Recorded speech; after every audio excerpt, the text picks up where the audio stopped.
Assalamualaikum warahmatullahi wabarakatuh. Innal hamdalillah nahmaduhu wa nasta'inuhu wa nastaghfiruh wa na'udzu billahi min syururi anfusina wa min sayyiati a'malina.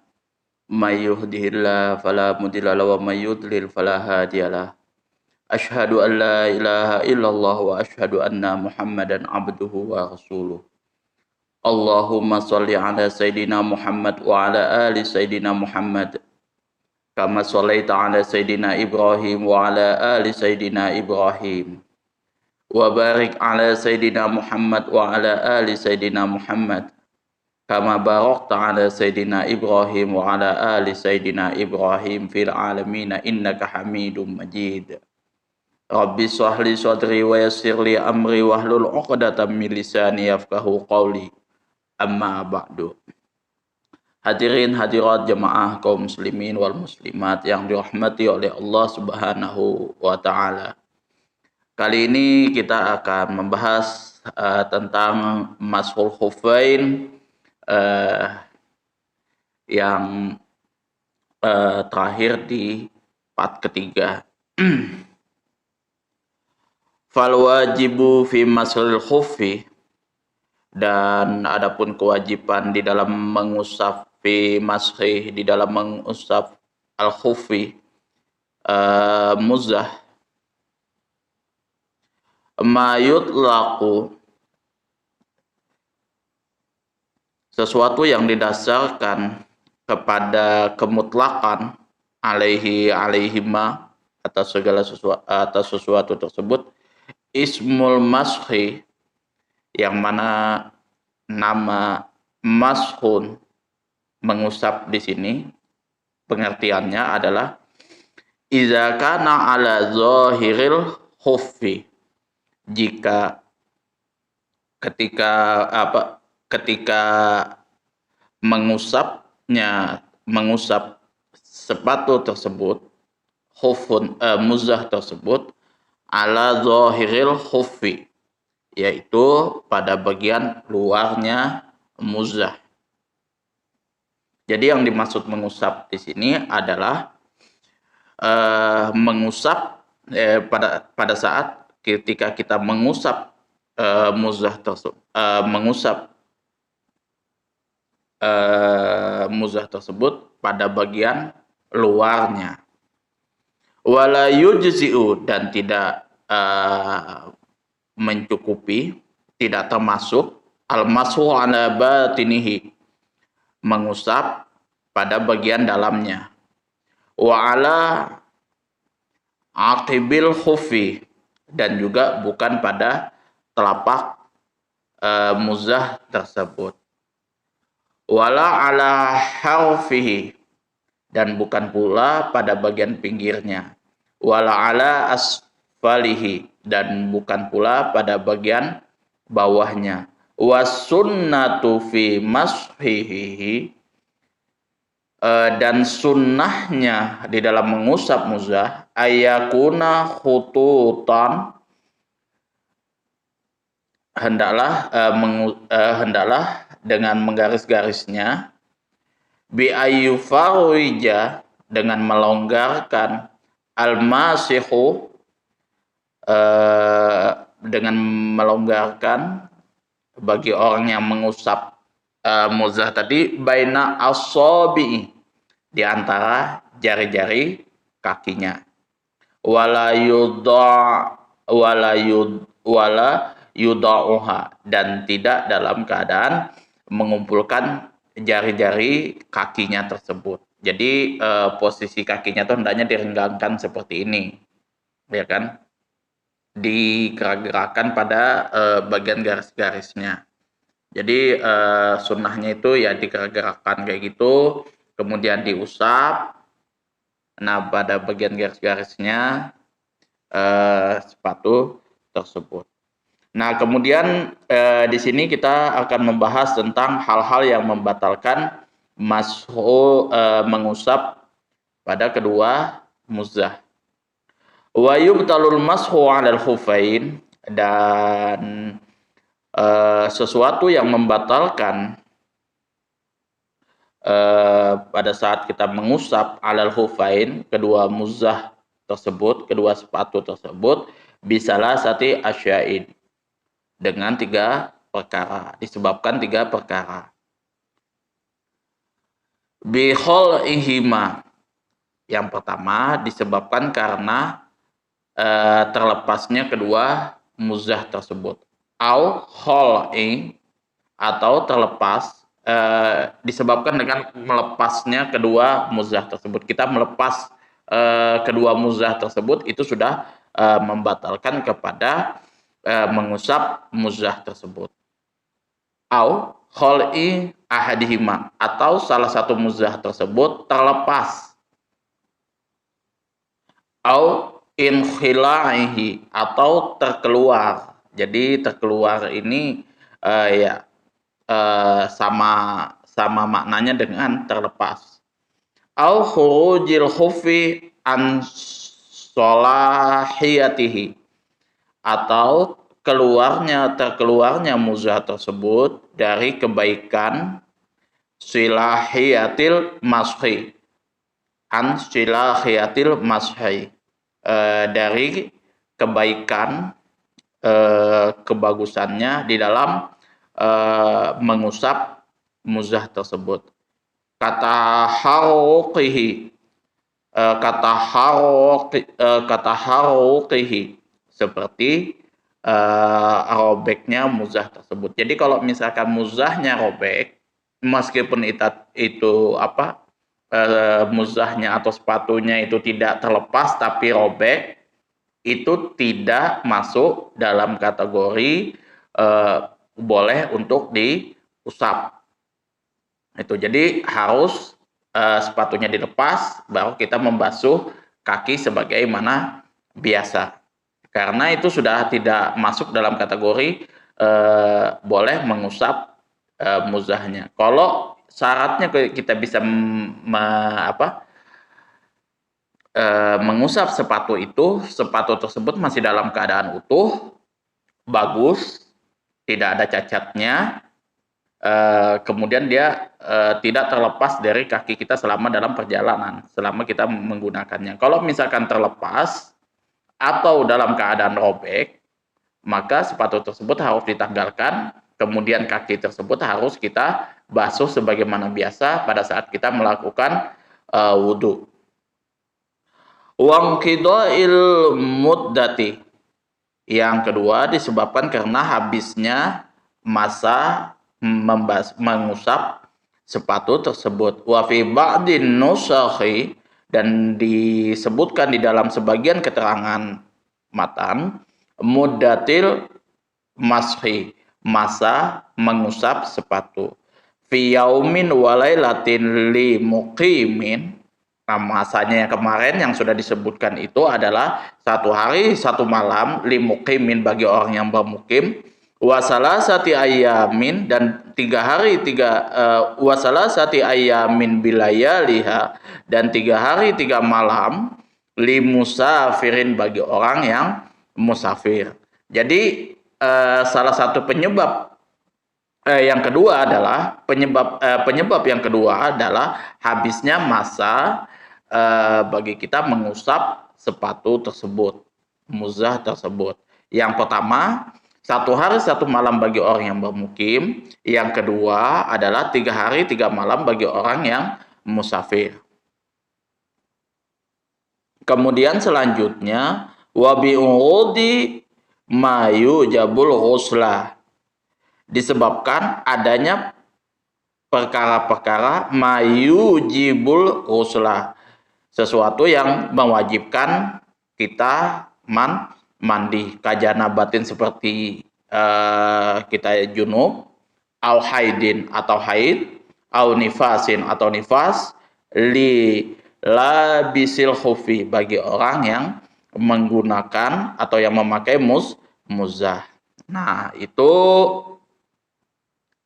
hal-hal yang perlu diperhatikan pada saat kita menggunakan muzah tersebut.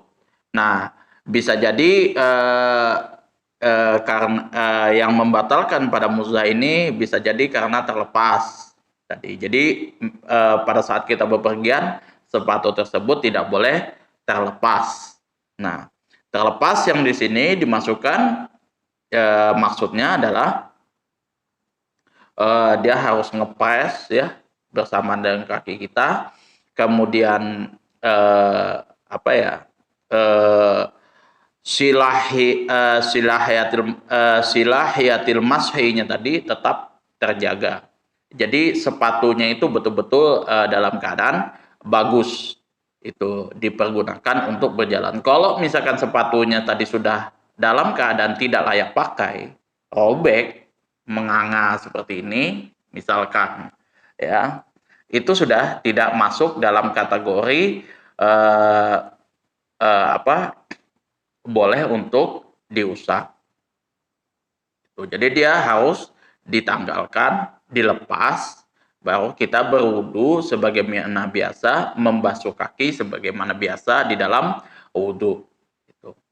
Jadi ini salah satu keringanan kita bagi umat Nabi Muhammad di dalam menjalankan syariat agama Islam. Jadi sudah diatur sedemikian rupa itu keringanan-keringanannya, kemudian ajaran syariatnya di dalam kitab Fathul Qorib. Nah, itu. Jadi pembahasan hadisnya nanti ada nanti on the way di pembahasan kitab Bulughul Maram, hadis-hadis yang kemarin sudah dibahas. Jadi masanya seperti apa, kemudian dari sisi logikanya seperti apa, itu nanti dibahas di dalam kitab Bulughul Maram. Jadi teman-teman bisa mencocokkan hadis-hadisnya, dalil-dalilnya di dalam kitab Bulughul Maram, kemudian dipadukan di dalam kitab ini di dalam kitab fikih Fathul Qorib. Jadi teman-teman bisa tahu dan yakin di dalam menjalankan agama Islam kayak gitu. Jadi kenapa sih kita wajib mengaji? Karena kalau teman-teman mengamalkan segala sesuatu dengan tahu dalil-dalilnya, teman-teman nggak ada ragu lagi. Oh, ini kayak gimana sih? Betul nggak? Kayak gitu kan. Jadi kalau misalkan teman-teman menjalankan segala sesuatu, perintah, ajaran agama Islam, kalau misalkan nggak tahu dalilnya, itu masih mengambang, ya kan? Simpang siur, ada orang yang mengatakan A, B, C, dan D, C, kita bingung masih kan, ini benar nggak? Ini amalan saya ini benar nggak?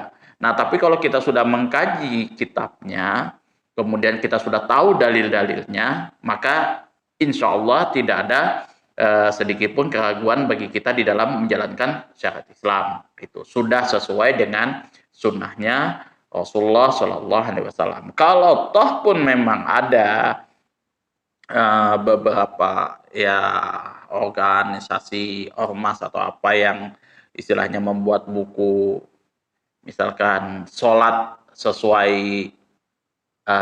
sunnah Rasulullah SAW, kita nggak usah repot, nggak usah ribut. Kita pun juga sudah sesuai dengan tuntunan Rasulullah SAW dengan garis yang sudah ditentukan di dalam kitab mazhab-mazhab Al-Imam Syafi'i. Nah, kalau misalkan ada yang bermazhab lain, itu tidak ada masalah selama dalam kategori ahlu sunnah wal jamaah. Jadi ahlu sunnah wal jamaah itu yang muktabar itu ada 4 ulamanya. Imam Syafi'i, Imam Malik, Imam Syafi'i, Imam Ahmad bin Hambal, sama Imam Abu Hanifah. Selain itu apa ada? Ada. Contoh Al-Lais bin Sa'ad. Nah, cuman dari beberapa ulama-ulama mazhab tersebut itu tidak serapi dan sedisiplin 4 imam ini di dalam menurunkan ilmu-ilmunya kepada murid-muridnya. Jadi akhirnya mungkin tercecer, hilang dan lain sebagainya. Nah, itu yang menyebabkan ulama-ulama di luar 4 mazhab itu tidak begitu dikenal di dunia. Tapi bukan berarti tidak dipakai oleh 4 imam mazhab ini.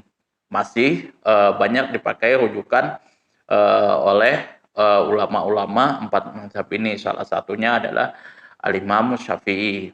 Al-Imam Syafi'i itu banyak mengutip pendapat juga dari Al-Lais bin Sa'ad ketika beliau eh, apa ini berada di Mesir.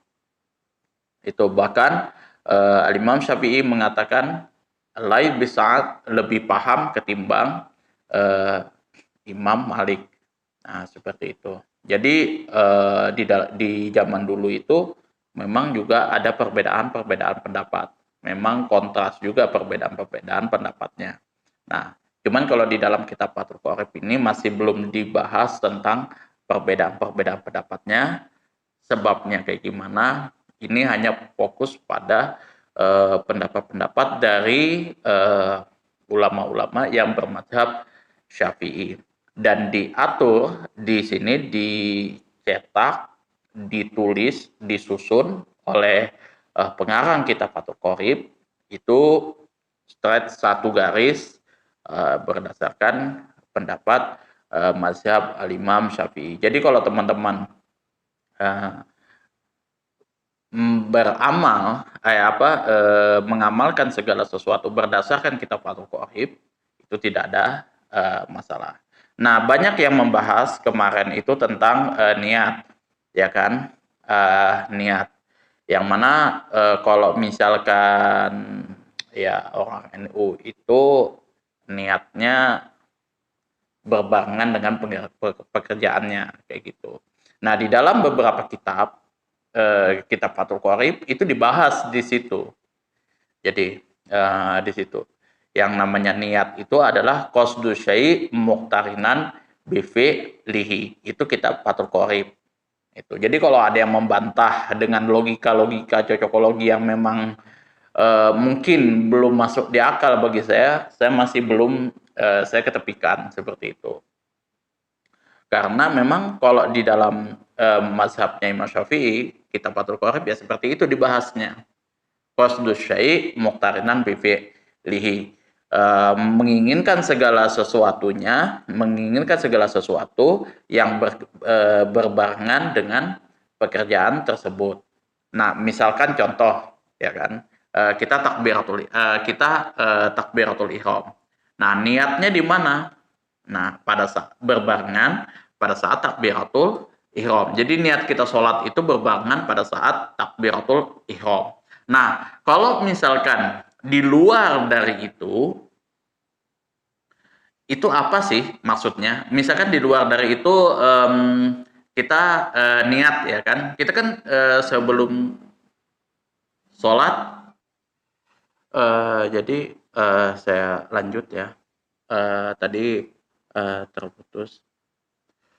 Jadi misalkan kayak gini, contoh banyak yang menyalahkan, saya ulangi lagi, banyak yang menyalahkan tentang pembahasan masalah niat. Jadi yang dimaksud mereka niat itu adalah ketika kita mau menginginkan sesuatu, nah tanpa harus berbarengan dengan perbuatan tersebut itu sudah dimaksud niat itu. Nah kalau pendapat Imam Syafi'i, mazhab Syafi'i itu tidak termasuk pada kategori niat. Itu cuman usaha itu. Nah, yang dimaksud niat di dalam Imam Syafi'i adalah menginginkan segala sesuatu berbarengan dengan perbuatannya. Nah, biasanya itu sudah ada aturan mainnya di situ menurut pendapat Imam Syafi'i. Nah, kalau kita pada saat takbiratul ihram, nah disitulah kita meletakkan niat kita. Itu usolli fardhu zuhri arba'a rakaatim mustaqbilal kiblati adaan makmuman lillahi ta'ala. Itu salah satu contohnya. Nah, itu kita baca di dalam hati. Nah, jadi letaknya itu berbarengan dengan takbiratul ihram. Nah, sama halnya kalau misalkan kita wudhu. Nah, nawaitul wudu'a li rafil hadasil aswari fardhu lillahi ta'ala. Letak niatnya di mana? Pada saat kita membasuh wajah. Nah, itu letak niatnya. Kemudian pada saat kita mandi, nawaitul ghusla li rafil hadasil akbari fardhu lillahi ta'ala. Meletakkan niatnya pada saat apa? Pada saat kita mau mengguyur air ke seluruh tubuh. Nah, di situ letak niat kita. Itu dibahas di dalam kitab-kitab kuning, di dalam kitab-kitab Fathul Qorib, kemudian Safinatun Najah, dan beberapa kitab lainnya. Kalau toh pun ada yang membahas masalah itu karena tidak mampu, mungkin jangan berarti pendapat ustadz-ustadz yang di kalangan NU itu dibantah kayak gitu. Nah, kalau misalkan tidak mampu, mungkin cari pendapat-pendapat ulama mazhab yang lain. Bukan berarti ulama-ulama NU disalah-salahkan seperti itu. Nah, itu banyak yang terjadi yang saya lihat di beberapa kajian para ustadz yang mungkin saya mesti harus kritisi di sini secara ilmiah. Itu ada juga memang yang saya dengar yang berpendapat lain daripada kita, dan saya juga hormati itu kan. Misalkan mereka mengatakan bahwa kalau kita sudah menginginkan sesuatunya tadi, misalkan kita pergi ke masjid, otomatis kita sudah menginginkan mau wudhu. Otomatis pada saat kita mau wudhu, menginjakkan kaki ke masjid, itu sudah kita mau sholat. Misalkan waktu zuhur, ya sholat zuhur. Kita pada saat itu kalau kita ditanya juga, ya kita pasti tahu kita mau ngapain di situ. Nah, tetapi ya kalau straight mazhab Syafi'i itu tidak cukup. Itu masih dalam upaya al-ghayah. Yang dimaksud dengan mazhab Syafi'i itu ghayah, cuman upaya saja. Itu belum masuk dalam kategori niat. Nah, jadi perlu diperhitungkan di situ. Nah, niat ini, konsep niat berbeda dengan konsep niat syariat Islam, berbeda dengan konsep niat pengertian bahasa Indonesia itu.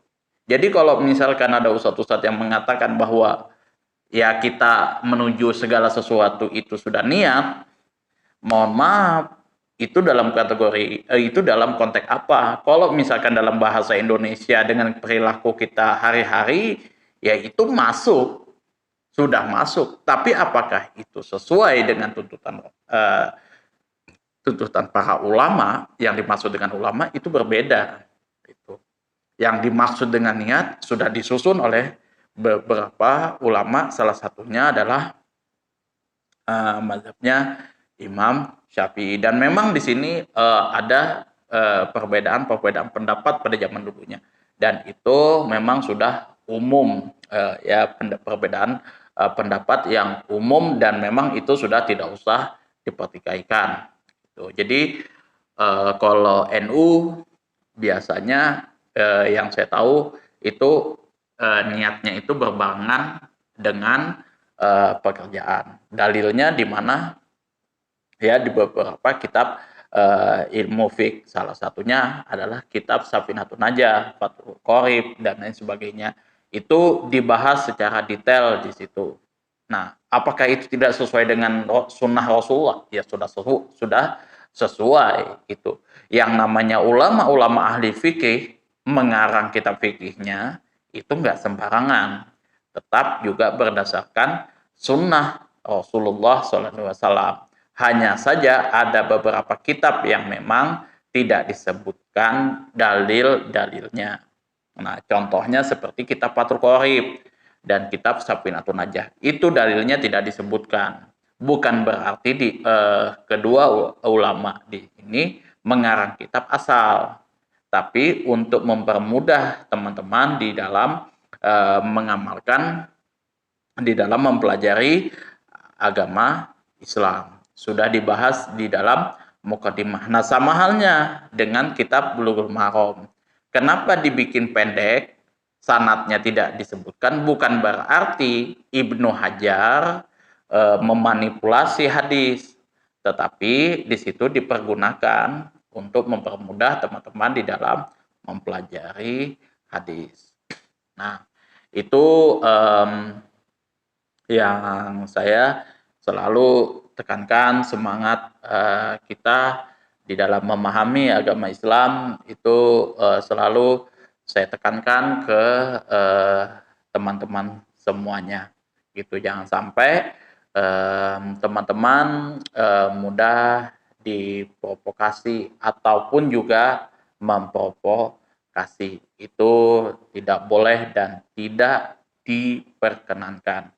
Saya juga sering istilahnya mengatakan ke teman-teman, istilahnya seperti itu di sosial media, kemudian di StreamYard dan lain sebagainya. Saya kemungkinan bisa berbeda pendapat dengan pendapatnya Ustadz Abdul Somad itu. Saya bisa berbeda pendapat dengan pendapatnya Ustadz Adi Hidayat. Tapi bukan berarti saya tidak menghormati kedua ustadz tersebut, gitu. Karena kita punya dalil masing-masing. Itu. Kita punya pendapat masing-masing. Nah, ada beberapa ustadz yang kemarin sempat viral memprovokasi seperti itu ya, keadaan NU, ya kan? Saya jujur saja sih, kalau selama saya mondok di Pondok Pesantren NU, ya memang keadaannya seperti itu. Ya, dia mengatakan bahwa NU itu straight, kalau misalnya apa kata Pak Yai, ya santrinya pasti ngikut. Ya kalau misalkan seperti itu, memang kenyataannya memang seperti itu. Kalau itu sudah dibahas secara ketat dan santri sudah mengetahui dalilnya memang seperti itu, pasti sudah santri pasti ikut itu. Nah, mazhab Syafi'i kayak gini sholatnya, ya ikut itu karena santri sudah tahu kitabnya ini sudah tahu. Tapi kalau misal sang kiai ini hanya seenaknya sendiri, dia mengatakan kita harus kayak gini tanpa ada dalil yang jelas, santri ya nggak mungkin ikut kayak gitu. Kiai ya hanya sebatas kiai yang istilahnya mengajarkan kami kitab apa segala macam kayak gitu, tanpa ada istilahnya pemahaman-pemahaman yang lebih lagi, karena di situ nanti itu kita akan bertabrakan lagi kalau misalkan ini dengan masalah bab akidah. Nah, kalau kami berbicara masalah bab akidah itu lebih lebih detail lagi. Misalkan contoh kitab Aqidatul Awam. Nah, itu kitab Aqidatul Awam atau kitab Kifayatul Awam. Kalau misalkan kita cuman ikut-ikutan saja tanpa tahu dalilnya, maka itu sudah masuk dalam kategori murtad. Itu. Jadi ini kalau kita berbicara masalah akidah. Nah, kita tahu sifat wajib bagi Allah dan mustahilnya. Allah wujud kidam bakum mukhalafatul lil hawadisi kidamuhu bil nafsihi wa daniyat qudrat iradat dan lain sebagainya. Kamu tahu dari mana itu dalilnya? Saya tahu dari Kiai A. Sebatas cuman ikut-ikutan taklid saja. Kalau di dalam akidah itu sudah kategori murtad. Nah, sama halnya dengan tabaruk. Nah, banyak santri-santri di NU itu yang melakukan tabaruk seperti itu. Saya tidak menutup mata bahwa itu terjadi. Tapi ingat, santri tahu batasannya kayak gitu. Karena kalau dia melampaui daripada apa yang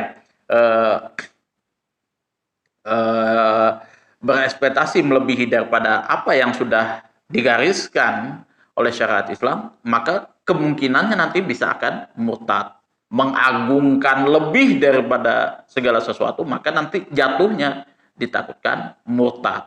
Nah, itu kenapa ada yang mengharamkan tabaruk, ada juga yang membolehkan, tergantung daripada kondisi masing-masing, kayak gitu.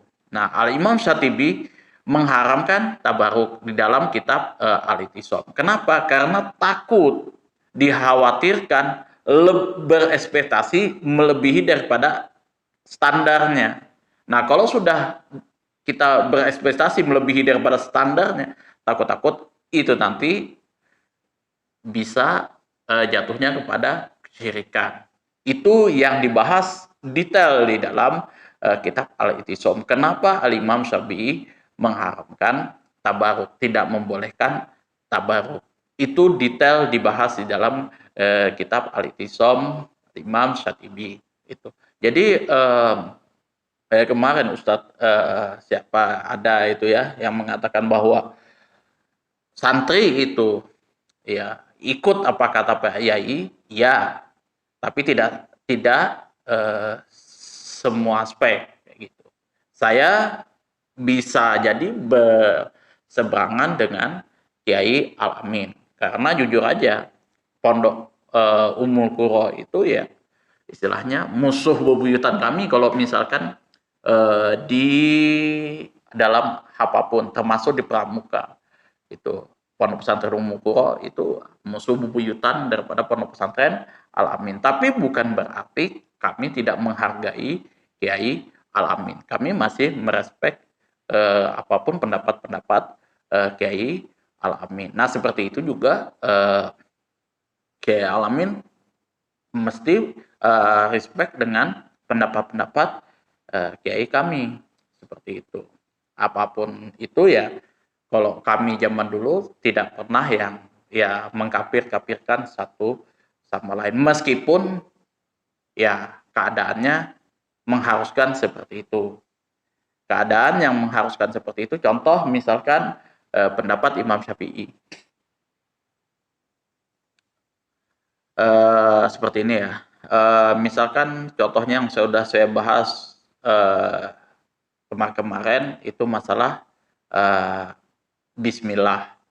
Al-Imam Syafi'i mengatakan barang siapa yang di dalam sholatnya tidak membaca Bismillahirrahmanirrahim sebelum membaca Al-Fatihah. Kan jadi kita membaca surah Al-Fatihah itu harus dibuka dengan Bismillahirrahmanirrahim. Karena itu bagian daripada surah Al-Fatihah. Nah, kalau misalkan tidak membaca basmalah, maka sholatnya tidak sah. Itu pendapatnya Imam Syafi'i.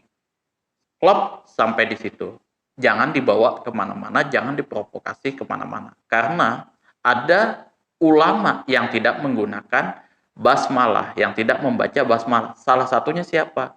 Guru beliau sendiri adalah Imam Malik. Nah, Imam Malik ini tidak pernah membaca Bismillahirrahmanirrahim karena dalilnya juga beliau ada. Nah, di zaman dulu tidak pernah ada istilahnya provokasi-provokasi seperti itu. Baru setelah-setelahnya baru sudah mulai bermunculan. Nah, sekarang lebih parah lagi. Tuh. Jadi sekarang itu lebih parah. Kalau misalkan seperti ini kita ngomong, loh Ustadz itu berarti kafir dong, Ustadz. Jangan seperti itu juga. Itu. Jangan seperti itu juga. Misalkan saya mengharamkan tabaruk untuk orang-orang yang umum yang awam. Nah, takut-takut kemungkinan dia jadi murtad karena dia melakukan hal-hal yang di luar batas daripada yang sudah ditentukan. Jangan berarti, berarti kiai sana tabaruk itu murtad dong, Tat. Nah, jangan juga seperti itu. Gitu. Ada batasan-batasannya. Gitu. Sama halnya juga misalkan kayak Ustadz Abu Somad, itu kan. Saya pernah mendengar ceramahnya. Ada orang yang bertanya waktu itu, Ustadz, bagaimana hukumnya tato? Nah, beliau menjawab di situ hukumnya tato boleh, itu tidak membatalkan tidak tidak membatalkan atau apa kalau nggak salah, pada tidak berpengaruh pada ibadah seseorang ya. Intinya di situ mungkin yang saya tangkap waktu itu. Nah, kalau saya pribadi tidak sependapat dengan beliau. Karena apa? Kalau kita bertato, hal yang mempengaruhi yang berdampak sama sekali adalah pada saat kita mandi junub. Itu yang ditakutkan adalah airnya tidak mengalir secara sempurna ke seluruh tubuh atau pada saat berwudu. Nah, kalau misalkan di anggota tatonya ada di anggota tubuh yang wajib dialiri air, maka sholatnya tidak sah. Itu yang saya takutkan. Tapi walaupun saya berbeda pendapat dengan Ustadz Abdul Somad, saya tahu konteksnya di mana. Itu konteksnya pada saat waktu itu, kalau tidak salah yang saya tangkap, beliau ceramahnya di penjara. Nah, kebanyakan di penjara itu para preman-preman di situ bertato. Kalau misalkan Ustadz Abdul Somad mewajibkan harus membuang tato, kapan seseorang tersebut sholat? Jadi ya sholat dululah. Mungkin yang standarnya yang maksud saya itu yang soft dulu lah, itu kan. Yang penting kamu mau wudhu, mau sholat, sudahlah seperti itu dulu. Itu nggak usah kita mentang-mentang kita sudah tahu nih, wah itu salah Ustaz Abu Somad tuh. Seperti itu. Jangan. Itu ada konteksnya masing-masing. Jadi Ustadz itu ada konteksnya masing-masing di dalam berfatwa, di dalam memberikan pendapat, ada lingkungannya masing-masing. Tidak bisa kita selaku netizen menyamaratakan derajatnya, tidak bisa. Jadi itu. Jadi nggak usah teman-teman baper atau apa dengan pendapat para ustadz, para kiai, para masyayikh dan lain sebagainya. Nggak usah. Pokoknya teman-teman belajar fokus pada ustadznya masing-masing. Perbedaan pendapat adalah kekayaan intelektual hazanah ustadz-ustadz di Nusantara, di Indonesia yang harus kita pelihara sebaik mungkin. Kalau misalkan ada perdebatan, itu lumrah. Karena ahlus sunnah wal jamaah itu tidak memperkenankan kita taklid buta seperti itu. Apa kata orang, kita ikut. Tetap harus ada perdebatan. Tapi perdebatan yang memang tujuannya adalah untuk memperjelas, memperclear suatu masalah. Itu saja mungkin yang dapat saya sampaikan. Saya mohon maaf kalau misalkan ada kekeliruan, kata-kata saya yang menyinggung, dan lain sebagainya. Itu saya minta maaf yang sebesar-besarnya. Semangat saya di dalam membangun channel ini, di dalam membangun kajian ini, tujuannya adalah mempersatukan mempersatukan pemahaman-pemahaman yang beredar di luas di internet seperti itu, mempersatukan walaupun dalam konteks yang berbeda.